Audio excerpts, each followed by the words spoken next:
Hola, muy buenas tardes a todos.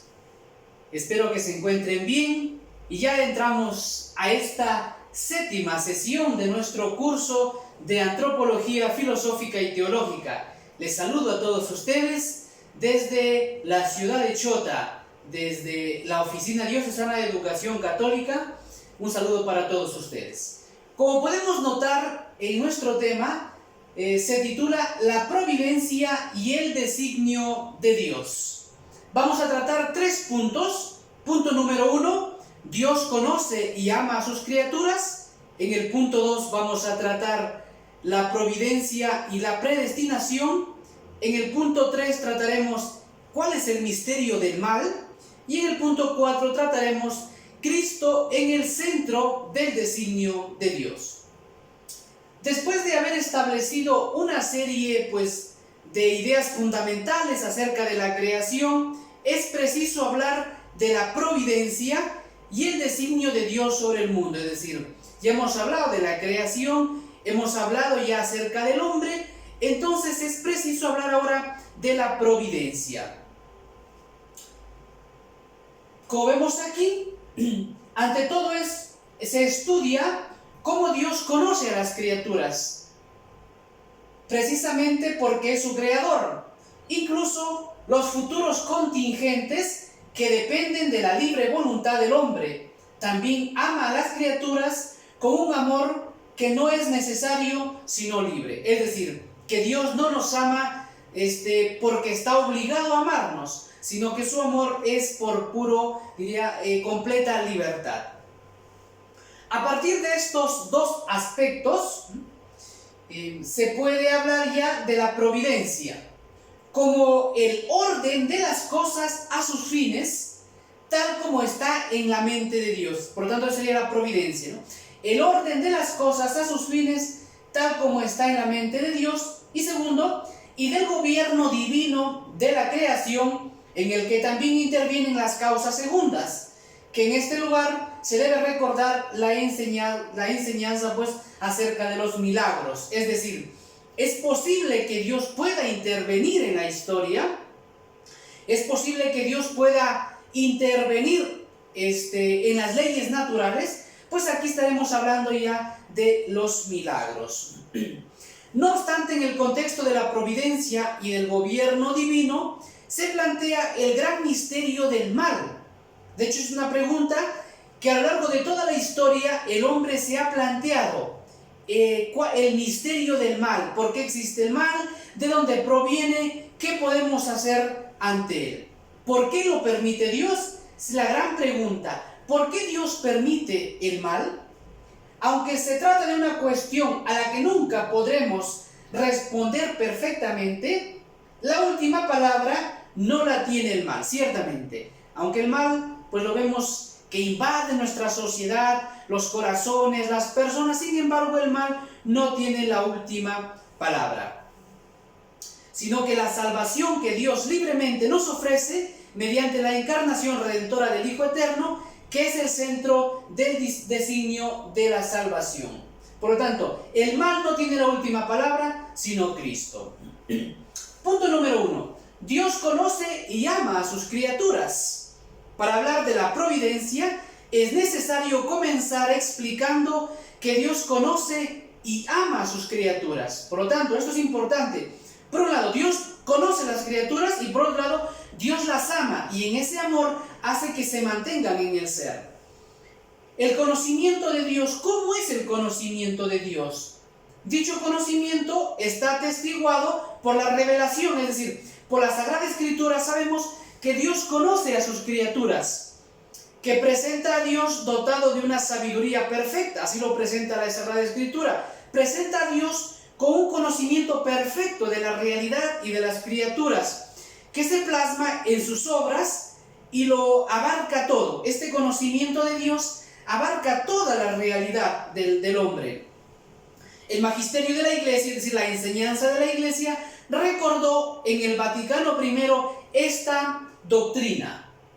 Desde el punto de vista de la razón teológica, como el conocimiento se basa en la inmaterialidad, de hecho cuando tú conoces, aprendes intelectualmente a una cosa. No es que te metes la cosa en el cerebro, sino la aprendes, abstraes el concepto. Por lo tanto, se explica que Dios, el ipsum esse, es decir, el ser que subsiste por sí mismo y acto puro, tenga un conocimiento perfectísimo. Claro, filosóficamente sabemos que Dios es el ipsum esse, es decir, el ser que tiene el ser por sí mismo, al que nadie le ha dado. Y por otro lado, es acto puro. Luego, pues si es acto puro, tiene un conocimiento perfectísimo de la realidad. Dios se conoce perfectamente a sí mismo, es decir, Dios en primer lugar se conoce a sí mismo y en su misma esencia divina todas las cosas creadas y creables. Vamos por partes. Dios se conoce a sí mismo en su misma esencia divina. Luego, conoce todas las cosas creadas y creables, es decir, las que aún no están, pero que pueden estar o que se van dando en el tiempo. Son participación de la perfección de Dios. El conocimiento de Dios es causa de las cosas, no depende de ellas. Es decir, es el conocimiento de Dios el que causa las cosas, no las cosas causan el conocimiento de Dios.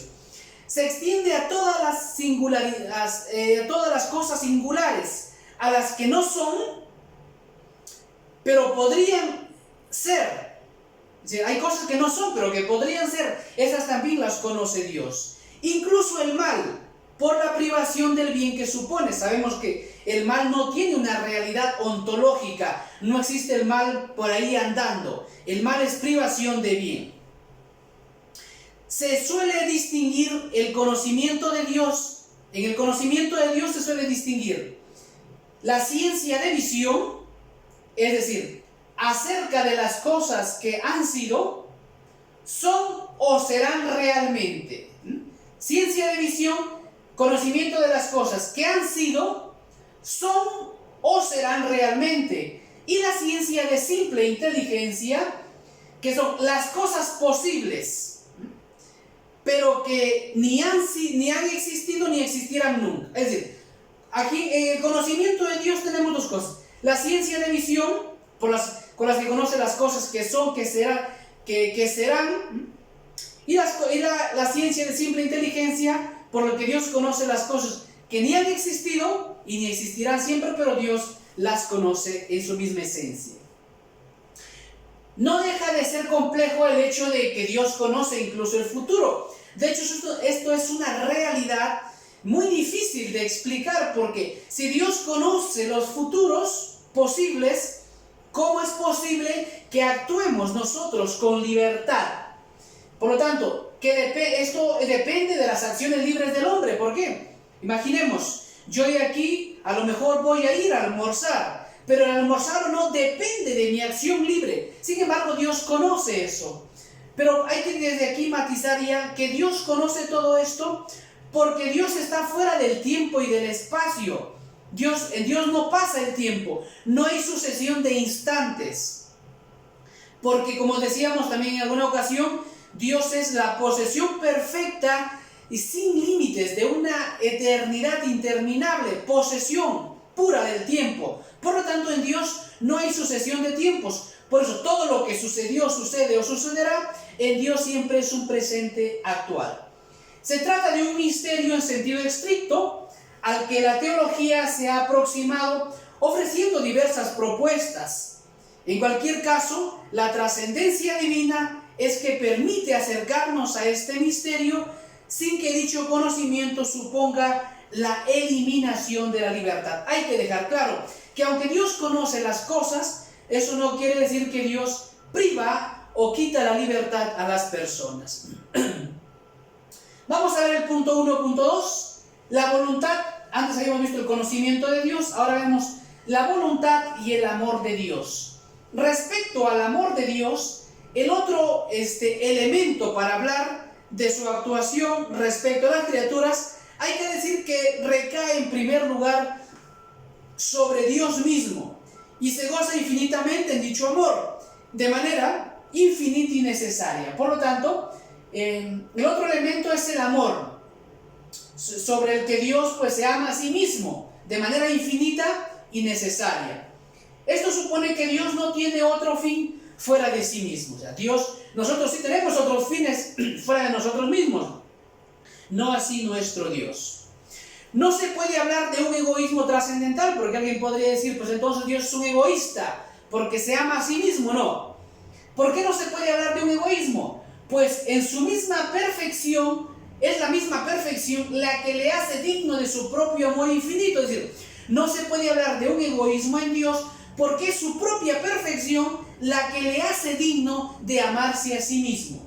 Egoísmo es preferir un bien limitado al bien. Luego, en Dios no hay egoísmo, porque Él no prefiere otro bien limitado a Él mismo, porque se ama a sí mismo. En cambio nosotros, si nos amamos a nosotros mismos por encima de todo, por encima de Dios, estaremos hablando de un amor egoísta, porque estamos prefiriendo a lo mejor, o amamos a una cosa, a una persona por encima de nosotros mismos, estaremos hablando de un egoísmo, en cuanto que estamos prefiriendo un amor limitado al amor de Dios. En cambio en Dios, como es perfectísimo, esa perfección le hace digno de amarse a sí mismo.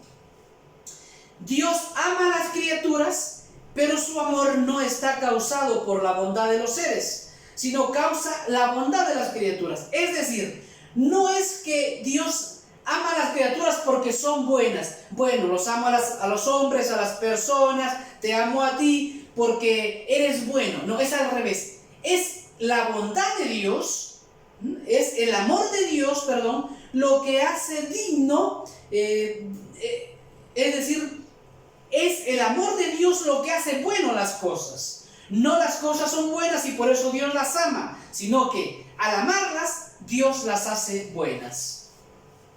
Se trata de un amor perfectamente libre. Dios no crea por necesidad interna. Algunos vienen a decir como que si Dios ha creado las cosas por amor, de alguna manera hay como una necesidad. El amor, no. Dios no crea por necesidad interna, porque el mismo concepto de Dios, que es posesión perfecta, acto puro, por lo tanto, Dios no necesita de nada para ser mejor. Dios es infinitamente felicísimo y perfectísimo en sí mismo.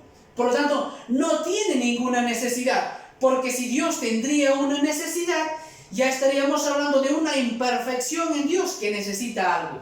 Y el mismo concepto de Dios se da por hecho de que es completamente perfecto. Ahora bien, el amor a las criaturas no es un añadido al amor necesario a sí mismo, sino el mismo acto de amor de Dios, en cuanto dice una relación no necesaria a las criaturas. Por lo tanto, es el amor de Dios el que hace la bondad de las criaturas.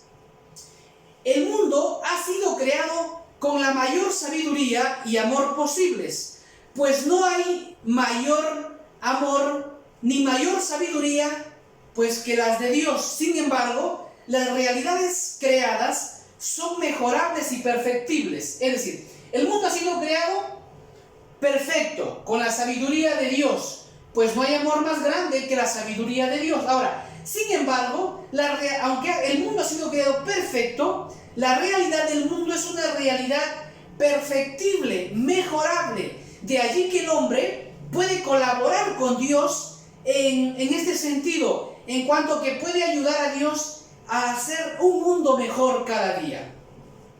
Pasamos ya a un segundo punto, que es la providencia y la predestinación, porque no es lo mismo la providencia ni la predestinación.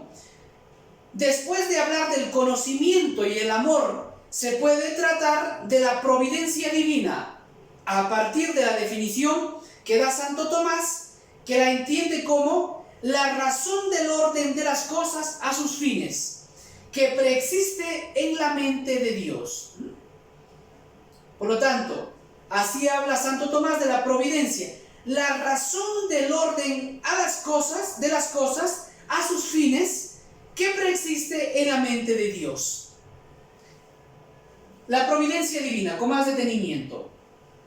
La providencia de Dios, de hecho, la providencia es esto, es el cuidado, de hecho así lo enseña el magisterio, la providencia es el cuidado amoroso que Dios tiene de las criaturas. todos los días.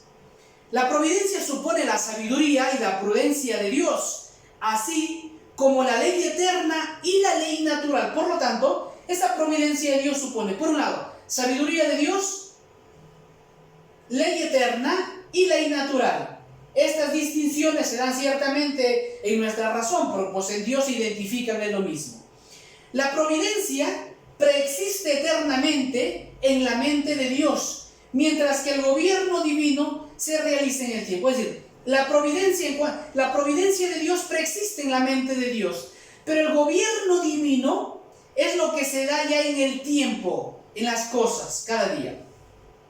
Por lo tanto, esto es en cuanto al tema de la providencia de Dios, ese cuidado amoroso que Dios tiene de sus criaturas.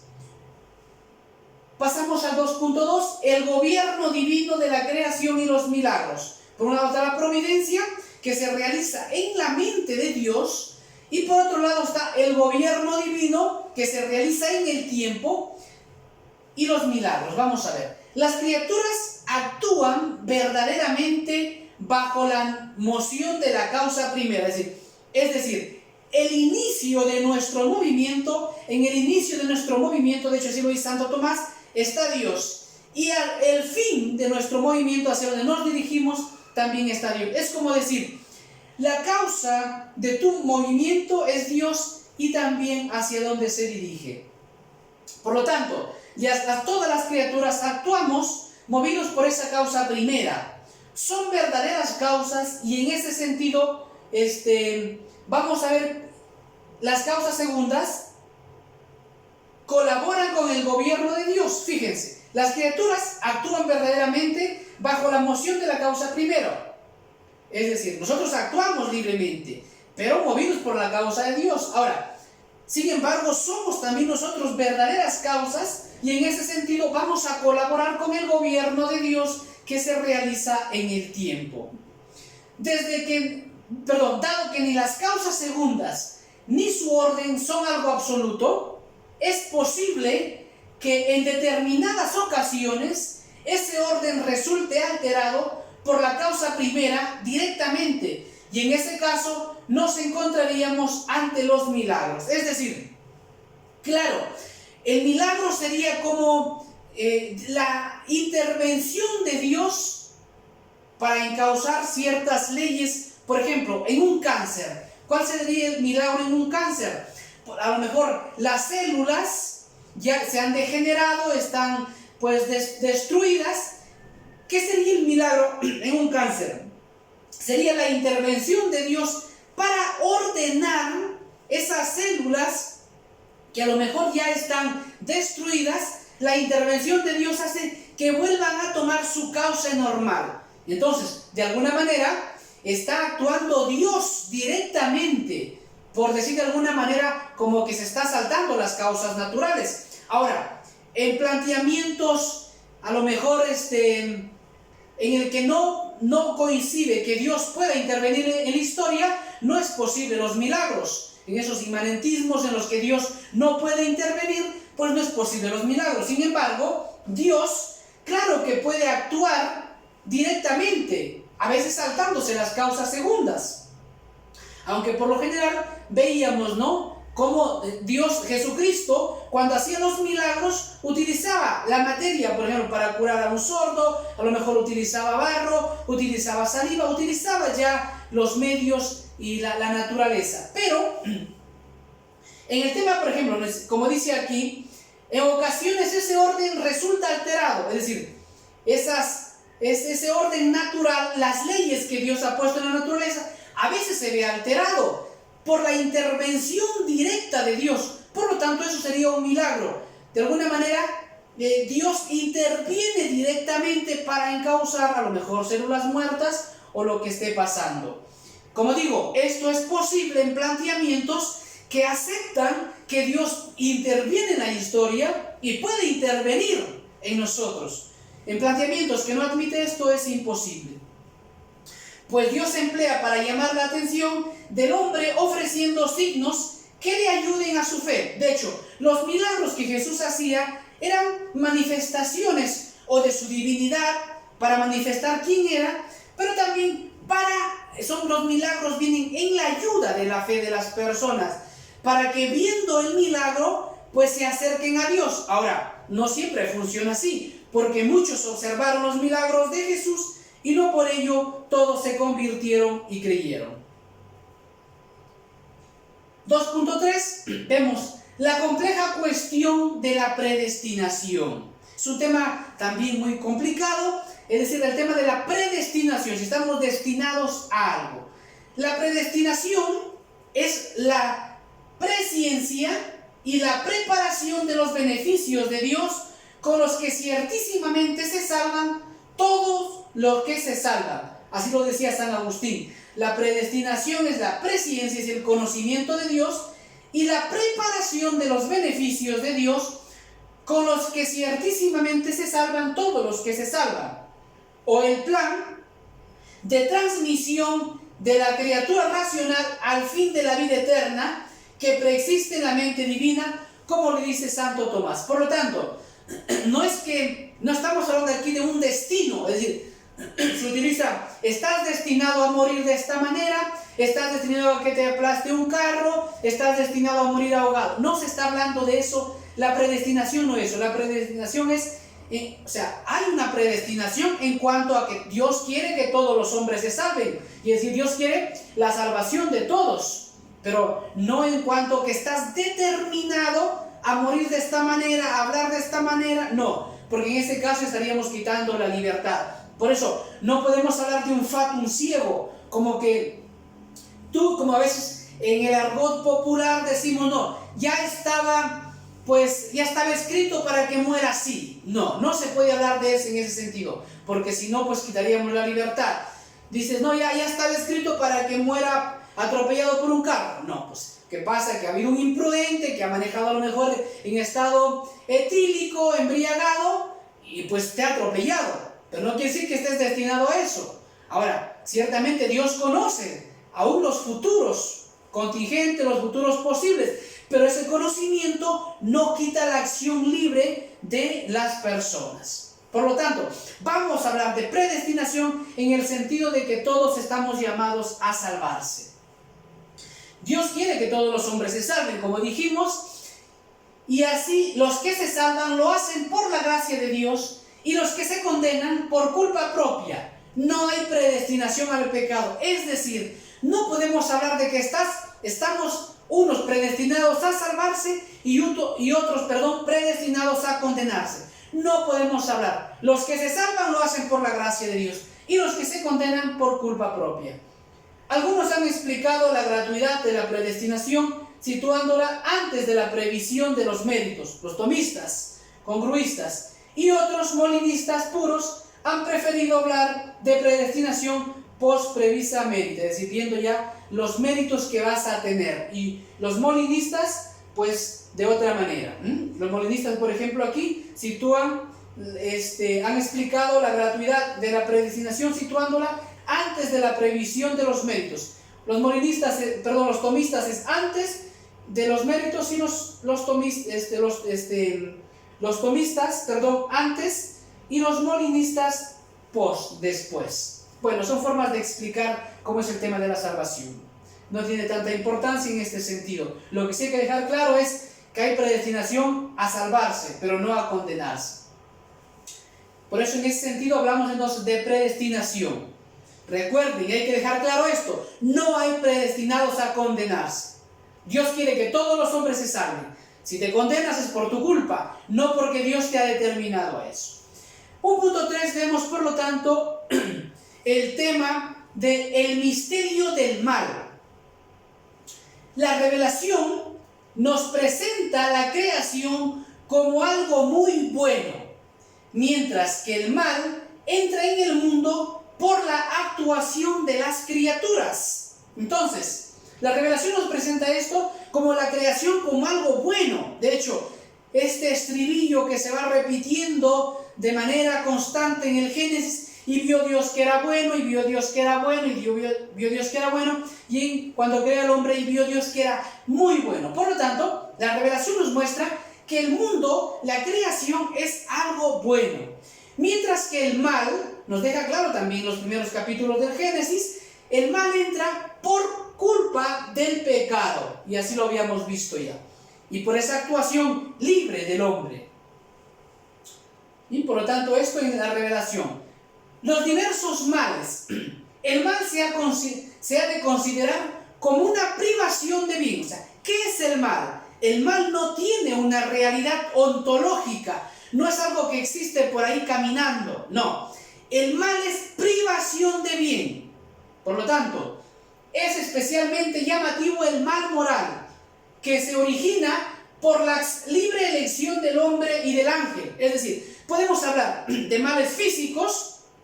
Ejemplo de esto, una persona a su naturaleza le es propio 2 orejas.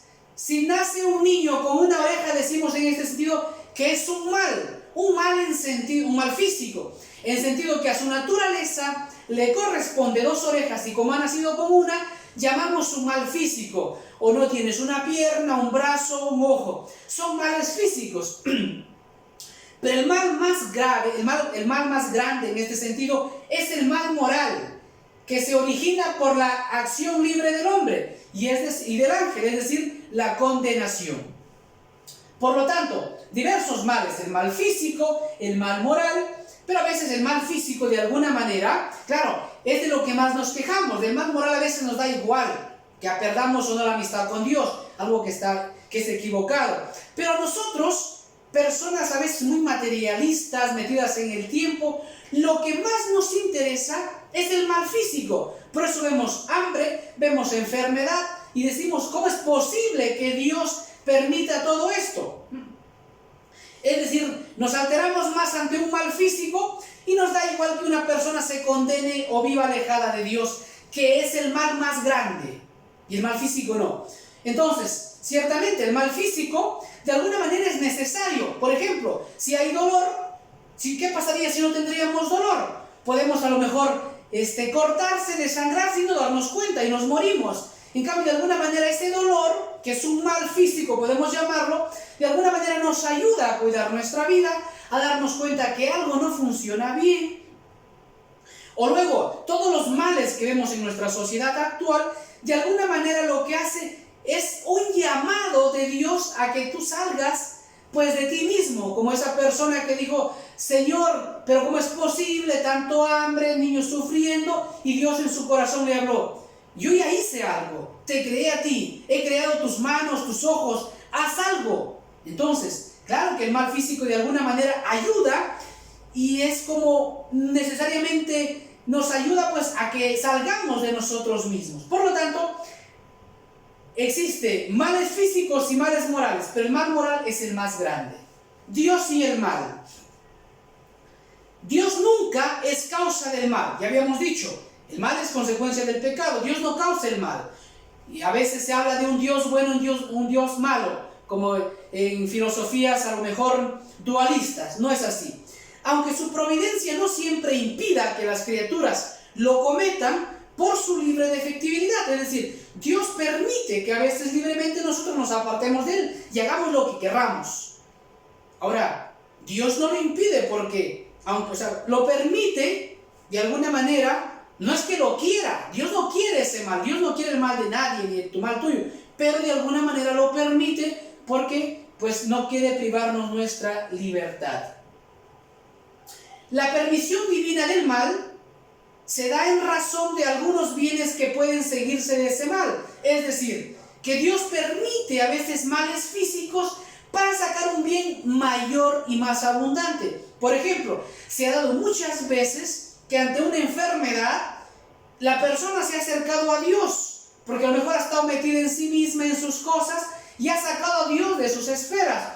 Y una enfermedad le ha hecho llegar a fondo y ha despertado y ha dicho, uy, la vida me la ha dado Dios, tengo que acercarme a Dios. O a veces la enfermedad de un familiar ha hecho que la familia se acerque a Dios. Aunque Dios no se complace con el sufrimiento de nadie, pero Dios permite ciertos males físicos para acercarnos a Él. En realidad Dios ni está obligado a crear, ni a crear el mejor mundo posible.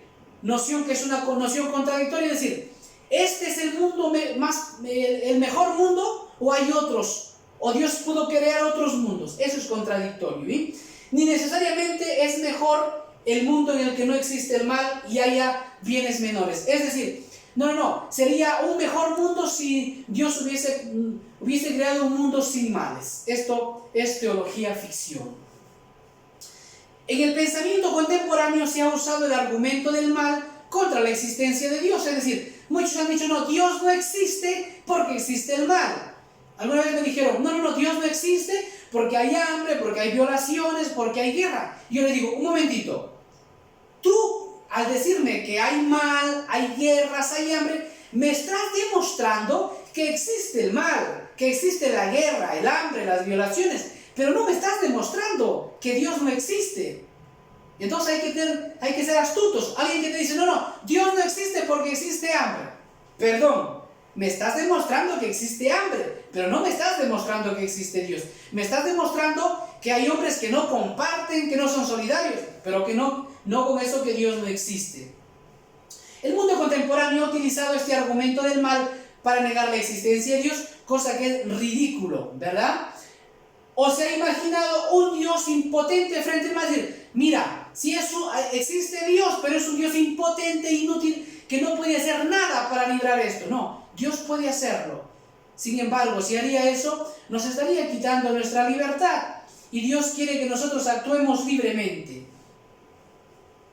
La respuesta cristiana debe acentuar el misterio y trascendencia de Dios, la responsabilidad de la criatura en el tema del mal y la presencia de Dios junto al que sufre. Es decir, ¿cuál es la respuesta cristiana de la iglesia ante el mal? Por un lado, acentuar el misterio de la trascendencia de Dios, que Dios está por encima de todo. Por otro lado, la responsabilidad nuestra como personas que tenemos ante los males físicos que tenemos.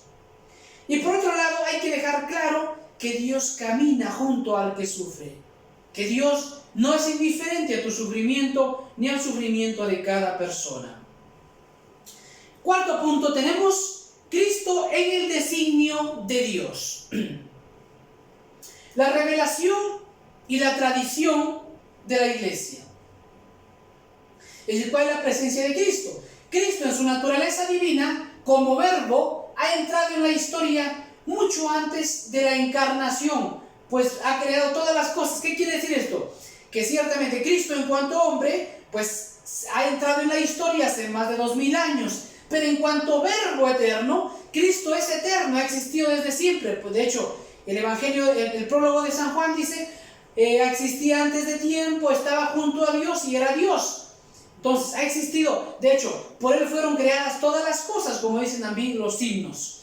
Entonces, en cuanto hombre ha entrado en la historia en un momento determinado, pero en cuanto verbo eterno, Cristo ha existido desde siempre, el verbo.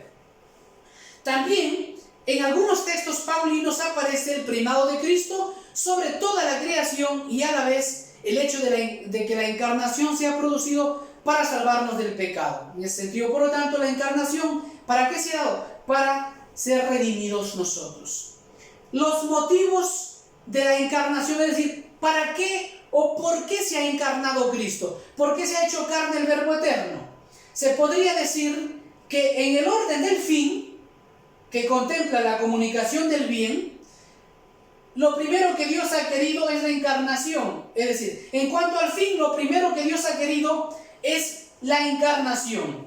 Mientras que en el orden de la causa material, la sucesión de los acontecimientos, la permisión del pecado es previa a la decisión de la encarnación. En cuanto al fin, la encarnación es primero. Ahora, como dice aquí, mientras que en el orden de la causa material, pues sería primero el pecado y luego la encarnación. Ahora bien, el que Cristo sea el fin de la creación no quiere decir que no se deban distinguir diversos niveles en una cierta autonomía cada uno.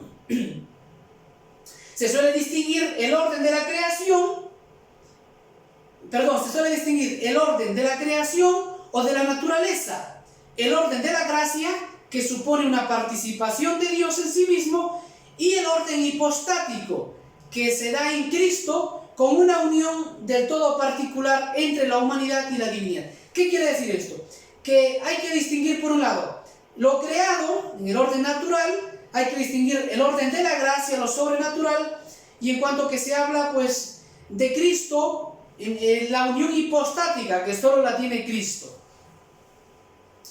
Cada uno de los órdenes referidos es una cierta comunicación de Dios. Pero claro, la unión hipostática solo la tiene Cristo, esa unión de la naturaleza humana y divina en la única persona del Verbo encarnado. Pero la máxima es la encarnación. O sea, hay una cierta comunicación de Dios. Dios se nos comunica en los sacramentos, se nos comunica en su gracia, pero la máxima comunicación de Dios es la encarnación. Evidentemente se trata de algo gratuito respecto a los otros dos, pues el Verbo no estaba obligado a encarnarse. Por lo tanto,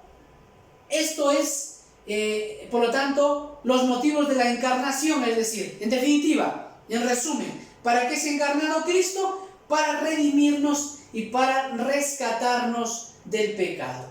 De esta manera, por lo tanto, estamos llegando al final de esta presentación, como habíamos visto aquí, el tema de la providencia. Recordamos, la providencia es el cuidado amoroso que Dios tiene de sus criaturas, que preexiste en la mente divina y se actualiza en el tiempo a través del gobierno de Dios, de las cosas que se hacen en el tiempo, ese designio de Dios.